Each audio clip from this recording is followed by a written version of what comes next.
জামালপুরে দুর্নীতির বিরুদ্ধে জামালপুর নামে সংগঠনের আত্মপ্রকাশ। জামালপুর থেকে আবুল কাশেমের তথ্যচিত্রে বিস্তারিত। আপনারা দেখছেন আই1 টিভি, সাথে আছি আমি রীতা শ্রাবন্তী। জামালপুরে দুর্নীতির বিরুদ্ধে জামালপুর একটি অরাজনৈতিক ও সার্বজনীন সামাজিক আন্দোলন নামে সংগঠনের আত্মপ্রকাশ হয়েছে। মঙ্গলবার শহরের ফৌজদারি মোড়ে বিভিন্ন শিক্ষা প্রতিষ্ঠান, স্বেচ্ছাসেবী, সামাজিক সাংস্কৃতিক সংগঠন ও 10% কমিশন নিয়ে জনগণের সুবিধা নিতে হয়। আমার টাকা আমি নেব, কেন আমি ঘুষ দেব? আমরা লক্ষ্য করতে পারছি, আমরা দুর্নীতিকে প্রত্যাখ্যান করি। জামালপুরবাসী দুর্নীতিকে প্রত্যাখ্যান করে নিবন্ধিত রাজনৈতিক দল সমূহের এবং সর্বস্তরের জনগণের অংশগ্রহণে এই আত্মপ্রকাশ করা হয়। আত্মপ্রকাশের শুরুতে দুর্নীতির বিরুদ্ধে মানববন্ধন অনুষ্ঠিত হয়। মানববন্ধনে বক্তারা দুর্নীতি বিরোধী বিভিন্ন বিষয়ের উপর বক্তব্য রাখেন।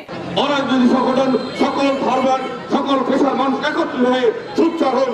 আসুন আমরা সবাই বলি, দুর্নীতি মুক্ত বাংলাদেশ করি। আমাদের একটাই পরিচয়, আমরা সাধারণভাবে প্রত্যেকটা দপ্তরে সুযোগ সুবিধা আমরা সমানভাবে পাবো।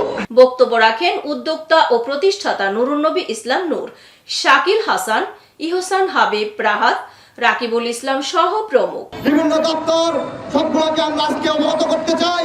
আজকের মানববন্ধন থেকে তাদেরকে জানান দিতে চাই, আমরা দুর্নীতির বিরুদ্ধে আজকে আপনাদেরকে অবগত করে গেলাম। পরে অতিরিক্ত জেলা প্রশাসক ইফতেখার ইউনুস বরাবর স্মারকলিপি প্রদান করা হয়। এতক্ষণ সঙ্গে থাকার জন্য ধন্যবাদ। আই1 টিভির নিয়মিত আপডেট পেতে ভিজিট করুন আমাদের ওয়েবসাইট, ফেসবুক, ইনস্টাগ্রাম ও ইউটিউব চ্যানেলে।